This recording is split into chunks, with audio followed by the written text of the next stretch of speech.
Oh, thank you very much indeed, Mr. Moderator. Thank you for the invitation to come to the other side of Brussels. And pleasure to be here. How does NATO see this? That's a good question. Let me try to answer. First of all, when Greece and Turkey joined the alliance in 1952, we kept the title North Atlantic Treaty Organization, but obviously it meant that from that moment onwards, the Eastern Mediterranean became one of our most important theatres of operations. Now, Ian's right. This was because for many of my early years as a NATO civil servant, I remember the hot summers when the Secretary General and the US Secretary of State were on the phone to Athens and Ankara to prevent incidents in the Aegean during the summer holiday season. And we had to take a number of steps like transparency measures, prevention of incidents at sea, the recognized air picture, never taking one side against the other, I might add, but always being ready to defuse tensions that, as we saw over the island of Kardak, as the Turks called it a few years ago, back in the 1990s, as recently as the 1990s, could have spiraled out of control. So the Eastern Mediterranean was a constant focal point for us. But as Ian has said, we've fortunately moved on from those days, and the Eastern Mediterranean is important to us for other reasons now. The first reason, of course, is stability in that area is key for NATO to be a global actor. For example, our missile defence shield, which Ian also mentioned, depends upon the positioning of radars in Turkey, for instance. Our ability to intervene in Afghanistan depends on access to bases, to overflight rights. Also in that region, if that region becomes unstable, if the countries in that region once again have domestic national security problems, which mean that they have to keep their forces and their money at home, then their ability to contribute to NATO in Kabul or NATO anywhere else in the Persian Gulf becomes severely constrained. So the access to the global security issues is via the Middle East, is via the Eastern Mediterranean. The most active command in NATO since the Berlin Wall came down has been Joint Forces Command Naples. And the type of forces that you need in the Eastern Mediterranean, naval forces, special forces, air power,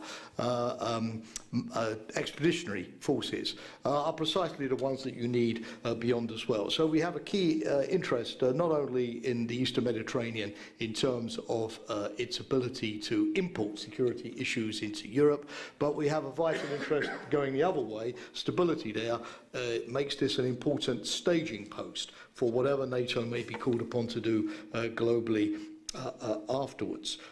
Fortunately, we are not, at least in terms of relationships, in a bad position. We have, as I mentioned, two key allies in the region, Greece and Turkey, but we also have partnership arrangements with virtually all of the countries of the Mediterranean African littoral, and of course with the Middle East as well. The exceptions are Cyprus, so far, Syria, and the Lebanon. So we certainly have that dense network of those relationships. What are our roles? Well, first and foremost, the collective defence of our members. We have had since 9/11, 2001, a naval operation in the Eastern Mediterranean called Active Endeavour, which isn't in the newspapers every day, but which has been our, to date, one and only Article 5 collective defence operation, immediately following on from the 9/11 attacks, and which voluntarily boards ships, monitors shipping, in order to make sure that those shipping routes can't be used for terrorist activities, illicit weapons of mass destruction, transfers, and so on. Second collective defence role, of course, is today the defence of Turkey, which has requested Patriot systems, anti-aircraft, anti-missile systems, to be installed along the southern borders of Turkey should there be a spillover from the Syrian conflict. Three NATO allies, the United States, Netherlands and Germany, which have these Patriot systems, have indicated that they are willing to provide them under a NATO command and control system. We've got teams out in Turkey at the moment surveying the sites where those missiles could be potentially deployed. And tomorrow our NATO foreign ministers are meeting in the other side of Brussels, and they will have things to say about that. I want to add, but particularly after some media speculation, that this is a defensive measure only. This is not some secret plan to put in place the elements of an intervention in Syria or a no-fly zone. The Patriot missiles, their range is too short to serve that kind of purpose, but it does constantly remind us that threats to our members can today come from sources that were not envisaged in the NATO treaty back in 1949. So first responsibility is still collective defence. Second responsibility is crisis management. Notably, Christian, you mentioned this, with Turkey. With Libya, excuse me, back last year when NATO, as you remember, intervened with air power and naval assets under a UN resolution in order to stop the potential siege of Benghazi. We all know where that led ultimately. That showed, of course, that NATO remains ready with the right mandate to deal with crisis situations on its southern periphery. It also, incidentally, involved for the first time Qatar, Jordan, United Arab Emirates, Morocco joining that operation and contributing important assets. It was the first time NATO was able to have a relationship with the Arab League, which also sanctioned the NATO intervention. Interestingly, it's also the first operation that NATO has done in recent times where an air operation or a naval operation has not been followed by a sort of long duration NATO ground operation on the ground, of course that was because the Libyan government did not request such an operation. The next aspect to our engagement, and I mentioned this already, is partnerships. We want to help others to develop better their own security instruments. And for several years now, we've had a Mediterranean dialogue with 6 Arab countries plus Israel, one of the few places, incidentally, where the Israelis and the Arab countries meet collectively around the table, at least in theory. And an Istanbul cooperation initiative, which links more the countries of the Gulf on the eastern side. So two distinct mechanisms, and these relations now have evolved in terms of individual cooperation partnership programs, individually, where these countries choose from a various menu of cooperative things that they want to do with us. For example, we focus very much on counter-terrorism. That's been mentioned already, and intelligence exchange on counter-terrorist threats, on training, particularly special forces, in terms of the ability to do counter-terrorist operations, looking at resilience of basic sort of infrastructures and vulnerabilities. We have a dialogue in the area of non-proliferation. Ian mentioned already the interest of these countries in missile defence systems as the potential threat of the proliferation of missiles, including nuclear, potentially if Iran crosses the threshold, becomes a major concern. We look at critical infrastructure protection, as these countries are important transit countries for energy, or supplier countries for energy as well. And increasingly also we run bilateral political dialogues as well. It has to be said, however, that the bilateral cooperation works better than the multilateral cooperation. The Istanbul Cooperation Initiative doesn't really function as a regional grouping. The Saudis and the Omanis, although not quite in the Eastern Mediterranean, but the Gulf, have not yet joined. And the Mediterranean dialogue has never really taken off as a multilateral cooperation forum, precisely for the reason that makes it an advantage, the presence of Israel among 6 Arab countries, which is then, of course, victim to developments in Gaza or in the overall relationship. The other thing, of course, that's a challenge for NATO is that many of these countries continue to have bilateral security arrangements with important allies, notably the United States. Qatar, for instance, has just been buying the most advanced American anti-missile defense systems, THAAD, and Patriot. Countries, individual allied countries, have their own bases in the region or in the vicinity. The United States, of course, is a major supplier of military aid, particularly to Egypt, $3 billion a year, Israel as well, and so on. And so clearly, for the countries of the region in security terms, the question is what does NATO as a collectivity provide as added value, which I can't get perhaps faster from my individual bilateral security relationship. And therefore the question really for NATO in the future and for our allies is, do we, as this region evolves, see the relationship essentially as being collectivised within the NATO framework, so that individual allies channel their assistance programmes increasingly through NATO, and NATO acts as a clearinghouse, or do we continue to have the type of dual system that we have at the moment? Challenges, very briefly, for the future. Everybody's mentioned challenges. Well, I think the first one is not being taken by surprise. The Arab Spring did take us by surprise.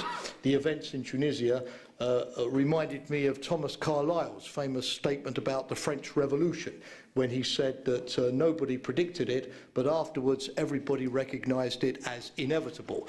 And one clear challenge that we face is better situational awareness, better analysis, so that we increasingly understand the nexus, for example, of climate change, which is going to affect this region in a very major way, potential water disputes throughout the region, the Nile in Egypt, the issue with the Jordan River, of course, the Sea of Galilee in the Middle East, the nexus of population growth. This is by far the most dynamic area in the world today when it comes to population growth. You have, on average, 70% of the population throughout the region under the age of 25. The economic situation, and these so-called hybrid threats, how you analyse the way in which things which in themselves are manageable impact on each other to produce threats. So the first issue is better analysis, better early warning and crisis prevention. Secondly, re-engaging after the Arab Spring. Many of the structures that we worked with have been blown away by the Arab Spring.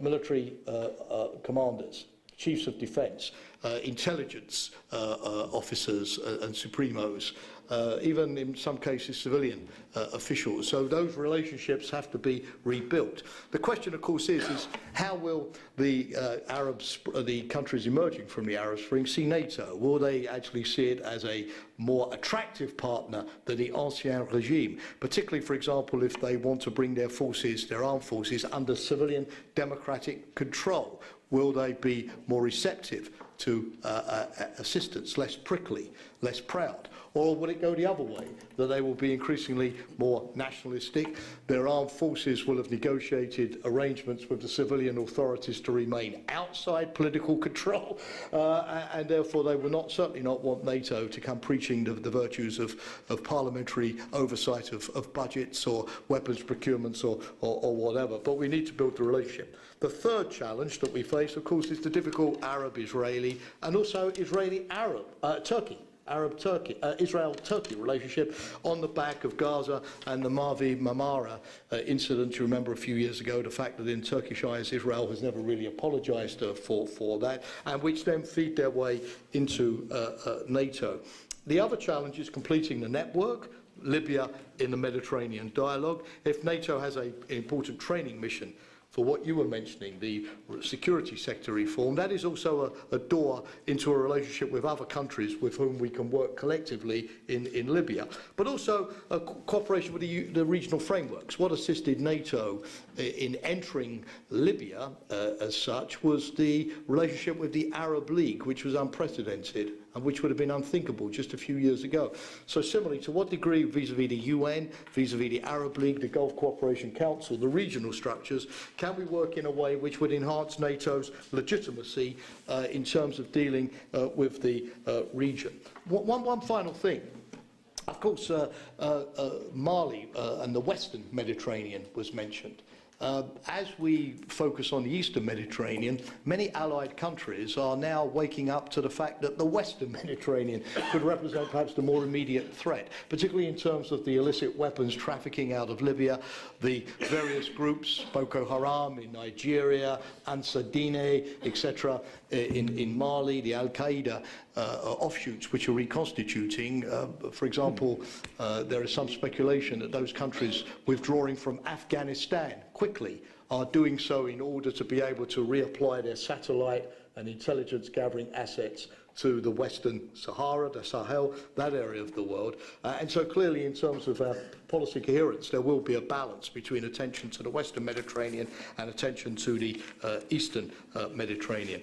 In addition, of course, to Syria and overspill, there are just a couple of things which I don't have time to describe in detail, so I'll just talk about them in telegraphic style. One is the Sinai. Increasing concern, not just of Israel, but in general of NATO countries in this kind of new sort of empty space of the Sinai, with the Egyptian security authorities hard-pressed, although they're trying to increase their presence there, and many different groups, not just connected with Hamas in Gaza, using the Sinai as a potential arms smuggling, trafficking route. Secondly, Ian mentioned this, so I won't dwell on it, but to what degree the discovery of gas, particularly by Israel and Cyprus, the Leviathan, the Tamar fields, the Turkish position on that is something that could lead to potential disputes in the future. And finally, I mentioned it, but I'll re-emphasize it again. There is mounting evidence that, that Al-Qaeda, under pressure for the time being in Pakistan and Afghanistan, is finding new homes throughout this region, and also good alliances with the local Salafist groups and so on. And again, to what degree we can rebuild, therefore, a security relationship with many countries around this region, around the notion of training and education, security sector reform, and the rest. So lots of potential areas, but which currently, to be frank, are underexploited by the alliance for the time being, but we can't impose ourselves on these countries. We can only go at the speed that they want us to go at. Αντιλαμβάνομαι ότι θα υπάρχει πολλή δουλειά να γίνει στο μέλλον και στο ΝΑΤΟ. Με χαρά θα ήθελα να δώσω τον λόγο στον κύριο Κασουλίδη, ο οποίος είναι, φαντάζομαι, γνωστός στους περισσότερους από τους παρευρισκόμενους. Σας ευχαριστώ πολύ. Ναι, θα παρέμβει ο κύριος Κουμουτσάκος για ένα λεπτό και μετά ο κύριος Κασουλίδη. 10 seconds, not even 1 minute.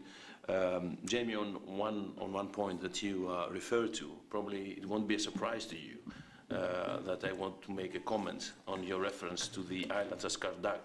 Yes, so, Himmler or something. Yes, so to avoid any misunderstandings in this room, I think that you mentioned, and rightly so, that alliance avoids to take sides on this Greek-Turkish dispute or friction. I don't know how you want to call it, but this difficult relationship, let's say. And I think that there's a contradiction. Listening you referring to the Kardak Islands, not to the Ymir Islands, that justifies some concerns that Greeks have regarding position sometimes of NATO, whether you are really, you don't take sides or not. Because everybody knows, and I think that this is the widespread position now, that the name is Ymir. Yes, George, do you know something? Absolutely, and I said at the time when I was speaking, darn it, I can only remember that name. Forgive me, it's very bad of me. I should have remembered the Greek name first and foremost. But the fact that I couldn't remember it means it happened a long time ago, which it did a long time ago now, and we haven't had anything since of that proportion. So that's a good sign, as Ian was also saying, that the relations are much better. But take that as a personal piece of old age amnesia and not as a NATO policy statement. Point taken. Κύριε Κασουλίδη.